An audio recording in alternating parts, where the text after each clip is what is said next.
Babe, what did they tell you? Nothing. Okay, she was life flighted here. Yeah. This is Natalie and John Shirilla, the parents of Mackenzie Shirilla. Just hours earlier, they were informed their daughter was involved in a devastating car accident and that she was transported by helicopter to the nearest hospital. However, what they're about to hear from this officer would change the course of their and Mackenzie's life forever. Okay. No. What was You want to sit down? Oh, chair. They say this. Progress in Alameda, car into a building. 2 are deceased in the vehicle. Daughter's driving. Who died? Mackenzie's boyfriend, Dom Russo, as well as their friend Davion, were pronounced dead after the crash, making Mackenzie the suspect of a potential double murder. However, police had their doubts. Most assumed that this was simply the result of a tragic accident on Mackenzie's behalf. But as the investigation would progress, dark and disturbing secrets would reveal this was clearly much more than just an accident. Dom, if you do not open, you think I'm joking. What do you mean? You know that's exactly what I mean. You're gonna come open this door right now, or there's gonna be a serious problem.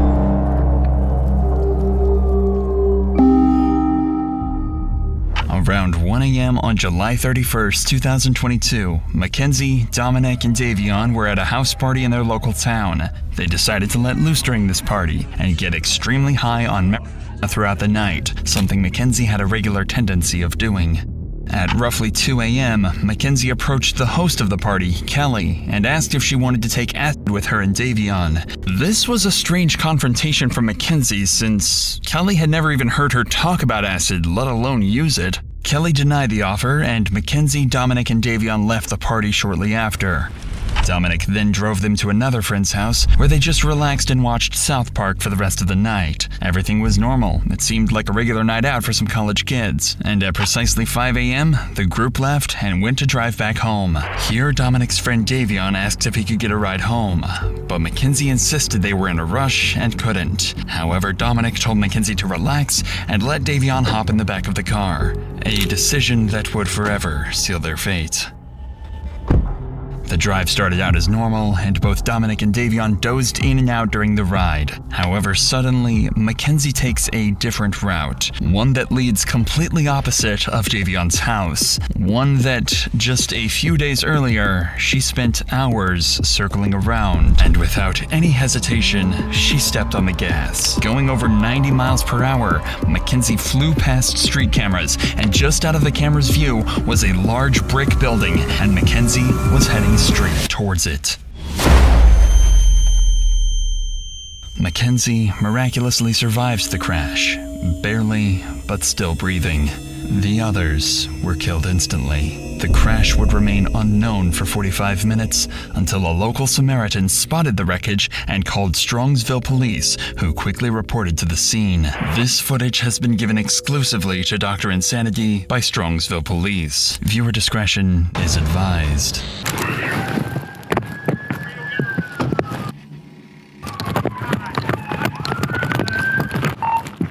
No one's breathing. Bust that window out. Alright. Oh my God. Who can hear my voice? Who's in here? Drivers. Radio.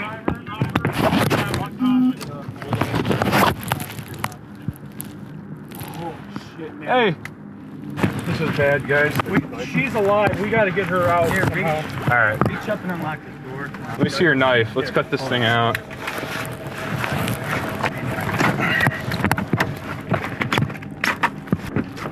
There you go.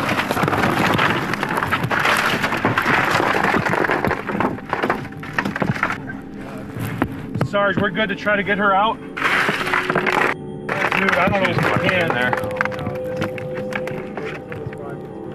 Let's see if we can get some IDs, guys. 24, go ahead. You look younger. Oh yeah, they're all pretty young. Oh my God. Jesus Christ. This is the worst I've ever seen. I don't feel anything. I don't feel a pulse. She's breathing. I saw her stomach. Her stomach's coming. Oh yeah. Yeah. We got 2 that are gone. Yeah. When police realized Mackenzie somehow survived this wreck, they got medics and firefighters on the scene immediately to try and keep her alive. I mean, either she's drunk or high, or she just isn't from here, was going way too fast and didn't know where the road ended. It looks like they even went off the road up there. They did. But I mean, if you're hitting a building that hard, I just can't believe all the people that work up here, that are up here all night long, no one heard. They're in factory type settings. So. Yeah, well. And it's dark over there. That's insane though. Once they get her out, I'll go over to this building because I think there's a camera on the front of that building. I don't know if it's working, but I can always ask. As authorities work to save Mackenzie, the man who initially called 911 to report the incident arrives on the scene to give his side of the story. I was the one that called it in. You called it in? Yeah, I saw it. I was coming back from breakfast. Okay. And I pulled up to the corner there. Okay. And We saw appreciate you giving us a call. Yeah. Someone in it, obviously. Yeah. Yeah. All right. Yeah. So. That's a bummer. I didn't want to get stuck, and I'm like, I don't know what's going on. Right. No, I appreciate you giving us a call. Absolutely appreciate it. They fucking were hitting it, man. Yeah. I mean, obviously. Because I saw that front end They definitely hit it hard. destroyed. Right. All right, well, what a way to start your Sunday. I guess better than theirs, huh? Right. I appreciate the call, sir. Thank you. It's clear the driver was recklessly speeding before hitting the building, so police are quick to collect evidence and figure out the names of everyone in the car and what truly happened leading up to the crash. Grab everything over here. We'll just take it back to the property room. You want me to just take the whole bag? Yeah, throw it all in there. Anything relevant? All real quick. 2 phones. One's dead. Is there anything else over here? Rest in peace, buddy. He's gonna go verify with the BMB image, but Holy smokes. Dominic, her boyfriend. Okay. How old is Dominic Russo? 17? 19? All right, guys, I'm turning off. I think that's it. I don't see anything else. You? All right. Inside the car, police identified all the suspects and found multiple bags of weed and other marijuana devices in Mackenzie's bag, as well as psilocybin mushrooms. Thankfully, Mackenzie survived after being transported by helicopter to the nearest hospital. Her parents were called to inform them of the incident, and they rushed to the hospital. Unfortunately for them, all they knew was that Mackenzie was in an accident, and this officer is going to have to break everything to them. What did they tell you? Nothing. Okay, she was life flighted here. Yeah, I wouldn't know that. Okay. No. You want to sit down? Oh my God. Wait, say this. Progress in Alameda, car into a building. 2 are deceased in the vehicle. Daughter's driving. Who died? I don't know whether, but there's one that we don't know. His name's Jacob. Does anyone know a Jacob? Dom? No, stop. Let him talk. Guys, I know, we've been dealing with this. Your daughter's okay. She's talking to us. I talked to her, okay? Your daughter's alive, okay? Your daughter's alive. She was driving the vehicle, okay? Who was that? Jacob and who? I think, what's the name you said? Dom. Might be. Oh my God. Stop. What's his relation to you? My boyfriend. Okay, yeah, then Dom was in the car. Stop. Oh my God. What? Are you kidding me? It's right now, it's an ongoing investigation. Speed is definitely a factor. So are drugs. Dom is dead? Dom is dead? Is that what you're saying to me? Look at me. Is Dom dead? Dead? There's always a way for me to say anything right now, man. Dom, This is a serious situation. Dom with curly. I thought the same Dom. Maybe it's a different Dom. It could be a different Dom. Might be a different Dom. What's Did that? she know about their No, not at all. We're gonna keep it that way for. Okay, she's getting worked on now. Okay. Call boss. Hey, so she's not gonna be up for a long time. She's in surgery. Oh God, help me! All right, I gotta talk to you one more time. Just gonna let you know where we stand as a police department. Okay. Where we stand today, okay? Full transparency here. There's drugs in the car. She had a bag of mushrooms on her and a scale. Full transparency, guys. I'm sorry, I'm ripping the Band-Aid off, okay? Drugs in the car. So she was awake but not awake, so she was like In and out of consciousness. Should be fully extracted from the vehicle. IFD. I know she has a severe leg injury. But like I said, she was speaking. And she had her seatbelt on. The fact that Mackenzie was wearing her seatbelt while her passengers Dominic and Davion were not raises questions about her intentions. This detail suggests potential premeditation, as she might have anticipated the crash and taken measures to protect herself, indicating awareness of the impending danger. Yeah, that probably saved her life. 100% saved her life. She had a seatbelt up. Oh. I don't believe the others did. When breaking tragic news to the victims' families, police are trained to try and comfort the family as much as possible. While the Shirillas are clearly heartbroken, the officer did a good job of calmly explaining the situation and reassuring them that they know their daughter is alive and well. However, for the family of Dominic's, the task would be much more devastating, and they'll have to tell Dominic's father everything. Keep in mind, he currently doesn't even know his son was involved in an accident, let alone deceased. Go ahead, take a seat. So, You know what time it happened at? no, we don't. Right now, what we do know 100% is somebody called it in, somebody passing by at around 6:15, 6:30. Called in, what, the car was just smashed somewhere? Yeah, so what it appears that happened is they were going westbound on Progress from Pearl Road. They went... Right here in Strongsville? Yeah, in Strongsville. That business that's right on Alameda, right where Progress ends, that's dead ends right there, they hit that building. They hit the sign out front and then they hit the building. Would they fall asleep at the wheel or something? Don't know. We don't know that. We don't know that. So 2 kids are dead, my son's dead, another kid's dead, and Go the ahead. girl's in the hospital? She's in surgery right now. Oh my God, huh, Chris? I mean, another family member or a friend or anybody that you might want us to call on your behalf? No. This is a nightmare. Is somebody called in at 6:30 in the morning? Between 6:15, 6:15, 6:30, yeah. Came upon it, passing it by. Yeah. Oh my gosh.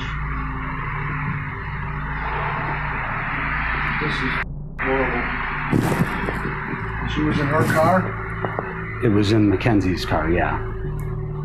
Yeah. Oh my gosh. Is she gonna make it or you guys don't know? We right now we don't know. She's in surgery right now, so we don't know.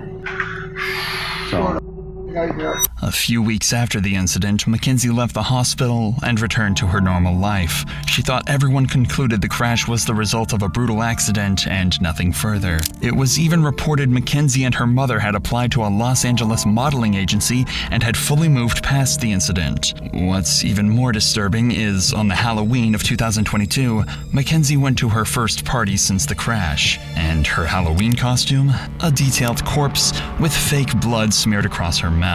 Mackenzie's parents even approved of this morbid outfit and said Mackenzie, quote, deserved some fun after the crash. It almost felt like Mackenzie was almost trying to let people know the crash had malicious intent, and she wanted to rub it into the world that she got away with her crimes. But little to her knowledge, detectives were working around the clock to figure out what really happened the night of the crash, and they would find far more than they could have ever expected.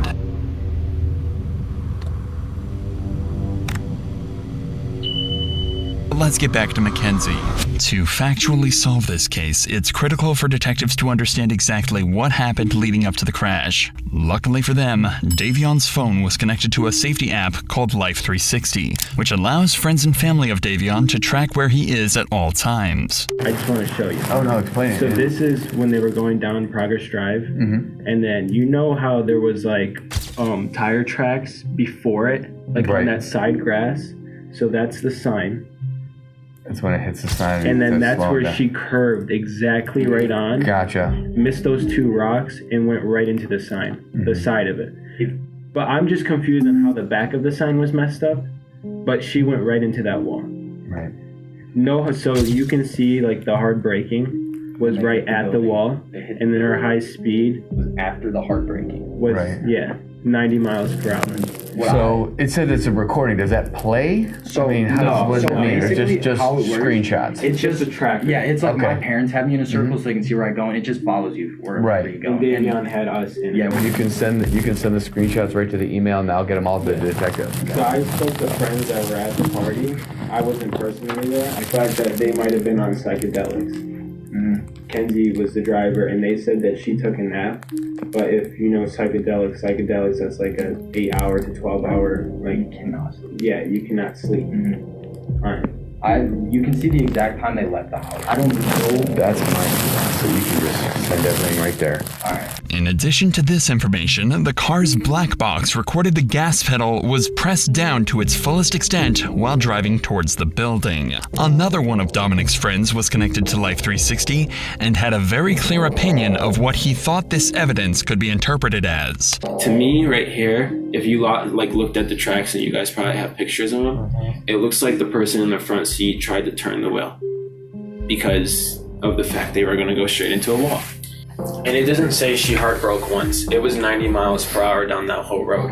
And I also think because of Kenzie's and Dominic's history that they were fighting, I think Davion went on his phone to distract himself from the fighting. Although they were on drugs, they can also still be fighting with being on drugs. It could have just been like a careless mistake. Like I don't think Kenzie, even if she was like had road rage or she was arguing, I don't think her intention was to kill two people no matter what. However, while this evidence is useful and certainly adds suspicion, it doesn't fully reveal Mackenzie's intentions leading up to the crash. Detectives are still uncertain whether or not this was truly an accident or if something much worse was in play. This is when police conduct a series of interviews with Dominic and Mackenzie's closest friends and family to see what their opinions are and if they have any additional evidence to help the case. And they would find much more than they had anticipated. You understand, you're not under arrest. Yeah. You walk out anytime you want. We have approximately 10 questions that we wanted to ask you. And so, how long were you guys in a relationship, you and her? Well, we were all friends in a friend group at first. I ended up dating her for a little bit, like probably over the summer. I was only dating her for probably like a month and a half or like 2 months. And then me and Dom found out that she was cheating on us basically, but it wasn't like anything official, so it wasn't no hard feelings like with whatever happened. I just kind of was like, after me and Dom found out about that, we didn't have no problems with each other and nothing, but they were on and off, and I kept on talking to her still while they were on and off because we were all still in the friend group and stuff. So, and then we kind of just like stopped being intimate, you know what I'm saying, and we're just friends. So, describe the relationship. What was she like as your girlfriend? Like, I didn't really have much with her relationship-wise because we didn't date that long, but like friend-wise, like she was crazy. Like she like mentally just not all there? I mean, yeah, I don't think she's just mentally all there. Like I personally feel like she was trying to kill herself in that crash, and she failed on doing so. Why did Dom put up with this?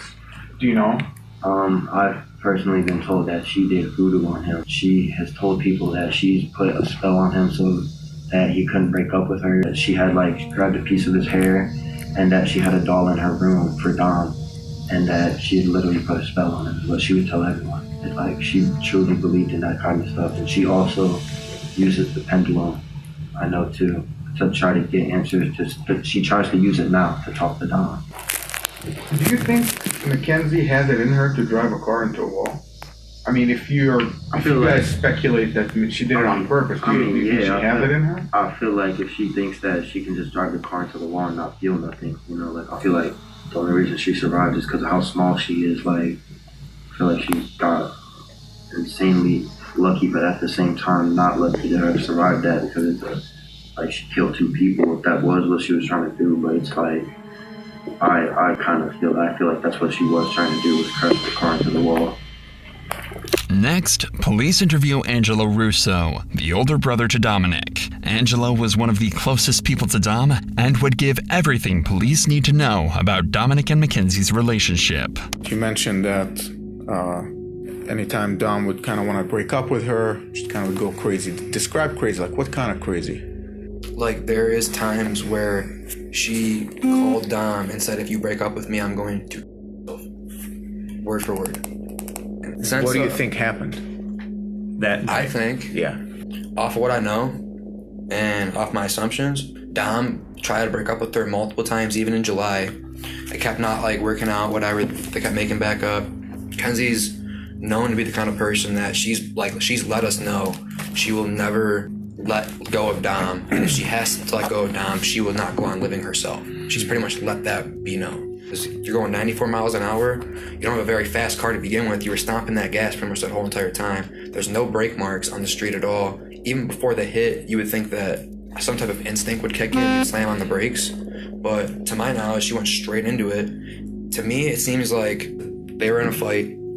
I think that she took it upon herself to purposely crash into that wall. I think that he must have been trying to talk her down the whole time. They swerved off to the right at the end. I think he might have grabbed the wheel towards the end of it, maybe trying to spin him or something. Who knows? She could have been bear hugging it. I don't know. They're hitting bumps too. They're going 90. He could have not, I don't know what's going through his head, you know? As more friends and family speak to police, there's a picture building of a toxic relationship that could have ended several times over if it wasn't for Mackenzie's threatening behavior. Mackenzie's actions after the crash were also of concern to police. On August 6th, only a week after the incident, police find themselves back at her doorstep after reports of a disturbance where Mackenzie's father makes a shocking confession. Sarge, I want to ask you first about August 6th. If you recall, that's the day you guys were dispatched to Mackenzie Sharilla's room. Can you tell me about that day? So we were dispatched up to the room for a disturbance. Once we arrived up on the room, she was upset with her dad. We asked the dad to step out and we're trying to calm him down, and he's like, you guys probably know who I am. At one point in the conversation, he's like, I feel like my daughter needs a psych evaluation. And he's like, because she's not, thinking clearly and word for word what he said. I don't recall every word that he said. He was pretty hysterical. He was pretty upset. She was upset with her dad because, she wanted to leave to go to the funerals. Mackenzie got mad because she couldn't go to Dominic's funeral, even though she's made a shrine dedicated to Dominic, posts constantly on his Facebook memorial page, and wears his clothing. Her dad refuses to let her go. Regardless, with so much evidence against her, police come to the conclusion that this crash had to have been deliberate, and Mackenzie is about to find herself in handcuffs and on her way to the local jail. Where's she? Right back there, pal. Hi, Mackenzie. Step out for me. I'm Detective Hazoo. I'm the one who's been investigating the crash. You're under arrest for aggravated murder ×2, okay? Nobody's gonna ask you any questions. Nobody's gonna bother you. Can I have your key, please? Could you please be careful taking this one off so it doesn't break the bracelet, please? You got it. You got it.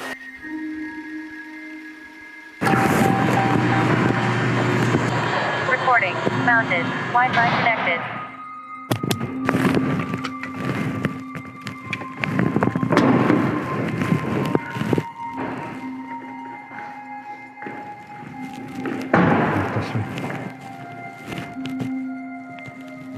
Damn right by that black mat.